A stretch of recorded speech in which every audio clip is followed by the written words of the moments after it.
Hoje, dentro do projeto da TV da Transparência, de analisar as propostas dos candidatos a prefeito de Fortaleza registradas na Justiça Eleitoral, os professores Clésio Arruda, Fernando Veras e João Paulo, respectivamente, da Universidade da Unicristos, da Unifor e do Instituto Federal, apreciarão as propostas do candidato do União Brasil, capitão Wagner.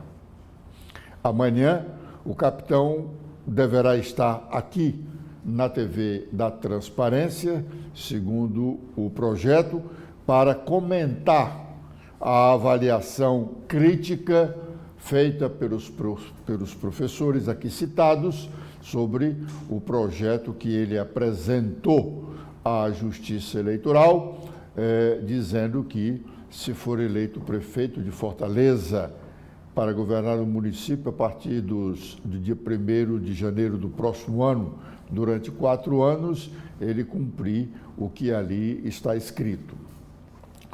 Ontem, deveria ter vindo aqui ao estúdio da TV da Transparência o candidato do PL, deputado federal André Fernandes.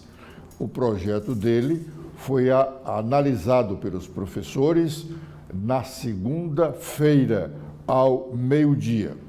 Como ele não veio, colocamos no ar algumas críticas feitas pelos professores e reprisamos o programa da segunda-feira, quando o seu projeto de governo foi analisado. Aliás, o projeto de André Fernandes, conforme confirmado, foi feito com a ajuda da inteligência artificial. André evita dar entrevistas a jornalistas que eles podem fazer perguntas que ele tem dificuldades de responder. O deputado estadual Sargento Reginaldo repercutiu ontem, na sessão da Assembleia Legislativa, o fato inusitado ocorrido com o senador Eduardo Girão, candidato do Partido Novo à Prefeitura de Fortaleza. Ele foi excluído por uma decisão judicial esdrúxula em meio a um debate entre candidatos a prefeito na última segunda-feira na TV Otimista. O fato que comentamos ontem aqui, resultado de 2 decisões judiciais descabidas, deve servir de alerta para que outras situações equivocadas, como aquela, não mais aconteçam. Vamos ouvir o que disse o deputado Sargento Reginaldo. Eu queria registrar aqui, precisava registrar publicamente a minha solidariedade ao senador Eduardo Girão, que ontem, numa cena vexatória, nunca antes vista na política cearense, um candidato ao executivo, seja municipal ou estadual, ser retirado de um debate, com o debate em andamento. Vergonhoso, vergonhoso. A forma como a Justiça autorizou a participação dele.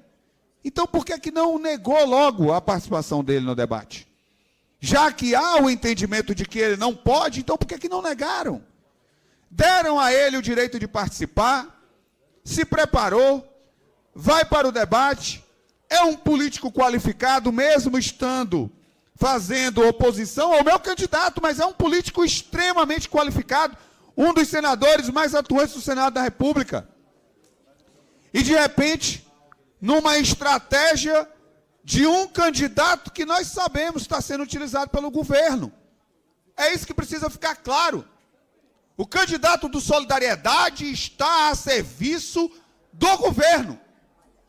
E tiraram o Eduardo Girão do debate porque ele incomoda o governo.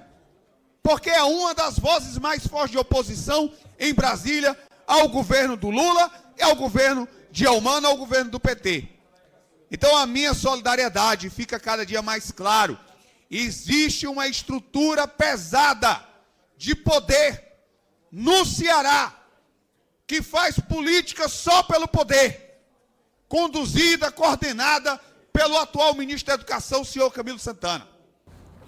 Bom, o deputado Sargento Reginaldo tem razão ao fazer essa crítica. Ontem nós fizemos também essa crítica, não nos mesmos moldes dele, porque não responsabilizamos o governo do Estado pela decisão, a decisão foi judicial, 2 decisões judiciais em pouquíssimo tempo, diametralmente opostas. O deputado Reginaldo tem razão, o juiz não deveria ter dado o direito ao senador Eduardo Girão de participar do debate. O senador não tinha direito de participar do debate, segundo a atual legislação eleitoral. Pela legislação eleitoral, só está obrigado a ser o órgão que promove o debate, está obrigado a convidar a participar do debate todos os candidatos que o seu partido tenha representação na Câmara dos Deputados. O Partido Novo, do senador Eduardo Girão, não tem o mínimo de parlamentares exigido pela legislação eleitoral que lhe garanta participar de debates. Ele então recorreu à Justiça e o juiz eleitoral, juiz de primeiro grau, deu a liminar para o senador participar do debate. Quando o debate já está em curso, um juiz do Tribunal Regional Eleitoral concede uma liminar ao candidato do Solidariedade, dizendo que a liminar que deu autorização, que permitiu que o senador Eduardo Girão participasse do debate, não era correta, não estava justa, e realmente não. O juiz não devia ter dado uma liminar para o senador participar do debate, porque o senador, o partido dele, não tem o número de deputados federais que a legislação eleitoral exige. E o juiz eleitoral que concedeu essa liminar ao senador Eduardo Girão tinha obrigação de conhecer. E como tinha obrigação de conhecer, ele não poderia ter dado a liminar. E o juiz do TRE errou também, porque ele deu uma liminar além do pedido. O pedido era para cassar a liminar do juiz. Ele deu uma liminar para tirar o senador do debate. Ele não tem essa autoridade. Ele não tem essa autoridade. Tira fulano de tal do debate. Por quê? Ele não é o dono da estação. A estação tem o direito de convidar os candidatos que são obrigados e os outros, se ela entender que deva convidar. Se a estação antes tivesse entendido que deveria convidar o senador Eduardo Girão, ele estava convidado e ia participar do debate. O juiz do Tribunal Regional Eleitoral também tinha obrigação de dar apenas o que havia sido pedido, cassar a liminar do juiz de primeiro grau e não mandar excluir o senador do debate, porque se a empresa que estava promovendo o debate tivesse achado por bem convidar o senador ou qualquer um outro candidato que não tenha o seu partido não tem uma representação na Câmara dos Deputados, ela pode convidar. Ela não pode deixar de convidar o candidato que tenha representação, o seu partido tem a representação na Câmara. Aí não, ela é obrigada. Nós não podemos fazer um debate aqui, com esse número de candidatos que nós temos, excluindo um ou dois dos candidatos cujos partidos têm representação na Câmara dos Deputados. Nós somos obrigados a convidá-los, queiramos ou não. Agora, os outros que não têm, nós não somos obrigados a convidar, mas, em querendo, podemos convidar e a Justiça não tem autoridade, só se for arbitrária, né?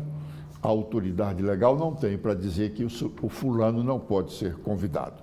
Mas, muito bem. E a Assembleia Legislativa vai tomar alguma providência contra o crime cometido pelo deputado estadual Oscar Rodrigues, candidato a prefeito de Sobral, que há 20 anos, recebe como inválido da Universidade Vale do Acaraú. Ele foi aposentado em 2004, com base num atestado médico ou um laudo pericial que dizia que ele estava inválido. A universidade fez o procedimento legal da aposentadoria, mandou o processo para registro do Tribunal de Contas do Estado. Todos os servidores do Estado que são aposentados, o TCE registra o ato aposentatório. Pois bem, isso ocorreu lá em 2004, a aposentadoria. O registro no Tribunal de Contas do Estado foi no ano seguinte. Agora, 20 anos depois, não sei se por algum outro, eu admiti que possa ter havido interesses políticos. O Oscar é candidato a prefeito, concorre com a candidata Isolda Sela, cujo cunhado é vice-reitor da UVA, como nós dissemos ontem aqui. A UVA resolveu revisitar esse processo de aposentadoria do professor Oscar, deputado Oscar, doutor Oscar, depois, segundo ela, de ter recebido uma denúncia em 2015. Então, foi feito um processo e tal, e esse processo não foi concluído ainda, porque não foi o doutor Oscar, o deputado Oscar, ainda não foi ouvido. Pela nota da universidade, ele tem se escondido, até mesmo do representante dos Correios, que foi lhe entregar uma correspondência com aviso de recepção, um modelo antigo ainda, mas eficiente, de intimação, de comunicação, e ele não teria sido encontrado. A fundação aqui, que cuida dos aposentados do estado do Ceará, anulou o ato de aposentação do servidor da UVA, deputado estadual, candidato a prefeito, agora no mês de julho de 2024. Portanto, 20 anos depois. Se a Assembleia não tomar uma providência, até cassando o mandato do deputado Oscar Rodrigues, continuará prestando um desserviço ao Estado do Ceará. O deputado que recebe há 20 anos do Estado como inválido, sem ser, comete um crime grave, E a Assembleia não pode pactuar com uma pessoa desse nível. E o Estado do Ceará não deve ter um representante com essa negativa qualificação. Assim como também indaga-se ao Conselho Regional de Medicina. Alguma providência já foi adotada contra esses médicos que também cometeram o crime, dizer que o sujeito é inválido sem ser? Isso é um crime sério. Um profissional desse não merece a chancela do Conselho Regional. é preciso que um crime, qualquer dele, seja punido e, principalmente, sendo um crime, aí você pode até dizer, de colarinho branco, né? Porque colarinho branco aí por causa das autoridades. O deputado só trabalha na Assembleia de paletó e gravata. Olha lá, inválido. Bom, mas fica feita a cobrança e acho que os cearenses deveríamos todos reclamar. Afinal de contas, ninguém deve pactuar com crime, porque quem pactua com crime ou com ações criminosas, criminoso é. É visível o incômodo do deputado estadual Renato Roseno em apoiar o governo do estado. Ele, deputado, sofre ao sentir estar sendo machucado ou ser tratado com indiferença ou hostilidade nas pautas que defende há alguns anos. Ontem ele foi para a tribuna da Assembleia reclamar, segundo ele, das perseguições que estão sofrendo servidores da área do sistema penal estadual. Vamos ouvir o que disse o deputado Renato Roseno. Nos escutam lá embaixo, nesse exato momento, um conjunto de entidades sindicais de servidores públicos estaduais. São mais de 45 entidades sindicais, deputado de Assis, que assinam uma nota de repúdio à tentativa antissindical de criminalizar dirigentes sindicais do Sindicato dos Policiais Penais. Veja, presidente e deputados e deputadas, nós sabemos que no Brasil há um binômio entre negociação e conflito, que os direitos dos trabalhadores muitas vezes são conquistados a partir da conjugação desse binômio. Se estabelece o conflito entre as categorias e as gestões, se faz a negociação, que depois, por consequência, gera uma outra negociação, um outro conflito. Eu sou servidor público federal. Eu sei, portanto, que este binômio é da natureza da conquista dos direitos, do processo histórico de auto-organização das classes que trabalham, que são as classes trabalhadoras. E é necessário afirmar que os servidores públicos são classes trabalhadoras. E também é legítimo que os trabalhadores estejam auto-organizados nas suas entidades, que se chamam sindicatos, porque lutam para proteger as categorias contra a exploração e a opressão e para conseguir trabalhar de maneira mais digna. O novo ensino médio teve uma emenda do deputado Edilvan que determina que cada município tenha pelo menos uma escola de ensino noturno, exatamente para aquele estudante ou aquela estudante trabalhador e trabalhadora. E eu tenho sido procurado por inúmeros diretores e diretoras. Todos nós, em uníssono, somos a favor da integralização das escolas do ensino médio do Estado do Ceará. Foi, inclusive, uma campanha, foi a primeira bandeira de campanha do atual governador Eumano. Nós defendemos isso, votamos nele, votamos para isso. Eu quero me reportar a uma cena que não foi do Ceará, ainda bem, mas que correu o Brasil. A cena lamentável de dois candidatos à maior capital da América Latina brigando fisicamente num debate à prefeitura municipal. As redes sociais produziram muitas coisas importantes do ponto de vista da circulação de informações, mas produziram também, eu quero concluir com isso, deputado, produziram um espaço e uma ambiência lamentavelmente propícia ao surgimento de figuras que em nada qualificam o processo democrático. Em nada. Bom, nós não ouvimos aí o deputado falando das perseguições aos servidores da área do sistema penal.